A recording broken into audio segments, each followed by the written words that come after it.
30 টাকার মাধ্যমে তারা এখানে থাকে। গরিব সাধারণ মানুষের ঘুম আল্লাহ পাকে এমনি দিয়ে দেয়। আল্লাহ তাআলার অশেষ রহমত, আল্লাহর অশেষ অশেষ এই জায়গাটা হলো আমাদের, যে দেখতেছেন যে আমাদের বাচ্চা ছাড়া ঘুমায় রয়েছে, কেউ শুয়ে মানে ঘুম থেকে উঠতেছে, কেউ যাবে, কেউ আসবে, এরকমই প্রতিদিনই তারা ঘুমায়। যে মনে করেন এই যে 30 টাকার মাধ্যমে তারা এখানে থাকে। কারোই মনে করেন কোনো জায়গায় ঠিকানার কোনো অসুবিধা নাই, সবারই বাড়ি ঘর আছে, তাদের অবস্থান ভালো আছে। এখন মনে করেন যারা কাজ করতেছে এই জায়গায়, ওই কাজের উদ্দেশ্যটা একটাই, যে আহার সংগ্রহ করার জন্য সকলের তার যার যার ব্যক্তিগত বিষয়গুলা চিন্তা ভাবনা করে কে কেমনে চলতে হবে। হ্যাঁ, এখানে বিশেষ করে কি হালাল পরিশ্রমের টাকা দিয়া রোজগার করিয়া চলার মতো পথ এক একজনে এক এক ভাবে বাইছে নিছে। হ্যাঁ, পরিশ্রমিক মানুষ তারা দেখেন যে কারো মাথা উত্তর দক্ষিণ পূর্ব পশ্চিম মানে কোনো ঠাই ঠিকানা হিসাব করে মাথা রাখতে হয় না বা রাখা হয় না। হ্যাঁ, আর এখানে মনে করেন যে যদিও ফ্যান দেওয়া আছে, এরপরও ফ্যানের প্রয়োজন পড়ে না আমাদের।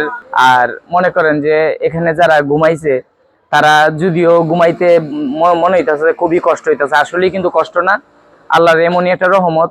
আমরা সাধারণ গরিবের কোনো অসুখ বিসুখে এত সহজে পাই না। আর এত পরিশ্রমের পরেও মনে করেন খাবার দাবার যদি আমরা যদিও ডাইল ভাত খাই, ডাইল ভাত খেয়ে আমরা সুখী আছি, আমরা শুকরিয়া আদায় করি আল্লাহর কাছে, শুকর আলহামদুলিল্লাহ। আর মনে করেন যে বড় লোকরা যে টাকা পয়সা এত অর্থ সম্পদ আছে, তাদের অট্টালিকা বাড়ি গাড়ি বহুত কিছু আছে, এরপরও তাদের টেনশন চিন্তা তাদের দূর হয় না।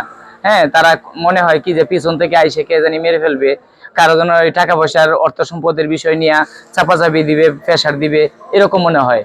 আর তাদের ঘুমের ট্যাবলেট খায় ঘুমাইলেও তাদের ঘুম হয় না।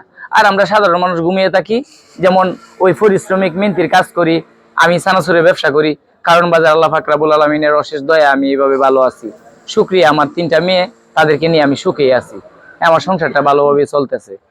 এরপরে তাদের ওই যে বাচ্চা ছাড়া যারা শুয়ে রয়েছে, আমার ভাই বাদাররা আছে, কেউ এখন কাজে যাবে বা কেউ কাজে থেকে আসছে, বা যারা দিনে কাজ করে তারা মনে করেন এই রাত্রেবেলায় ঘুমায়, যারা রাত্রে কাজ করে এরা এই যে এখন টাইম হয়ে গেছে একটু পরে চলে যাবে কাজের দিকে। হ্যাঁ, তাদের এইভাবে এরা কাজের জীবিকা সংগ্রহ করে সকলেই। আর মনে করেন এখানে কোনো ভালো ভিআইপি ধরনের কোনো বালিশের প্রয়োজন পড়ে না, পলিথিন দিয়া বালিশ বানানো হয়েছে, এটার মাধ্যমে এইভাবে এরা শুয়ে আছে। এরপরও মাশাল্লাহ তাদের ঘুম যে হইতেছে, মনে হয় যে বাড়িতে যেভাবে ঘুমাইতো তার চেয়ে আরো সুখে আছে। খুদার এমনই একটা রহমত, এই ঘুমের সাথে কোনো তুলনা নাই।